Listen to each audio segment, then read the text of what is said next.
Okay, to get the clips back on, you'll have your MOSFETs soldered to the board. You want to make sure the height in here, when they're soldered in, you have a little bit of a gap from the top to this ledge. Otherwise, if you have the ones with the metal tabs at the top, if they short out to the case, it's a bad deal.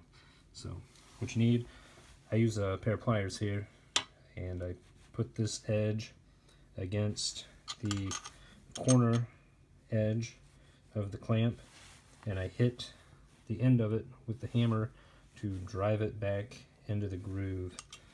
So what you have is the clamp sits down into the groove.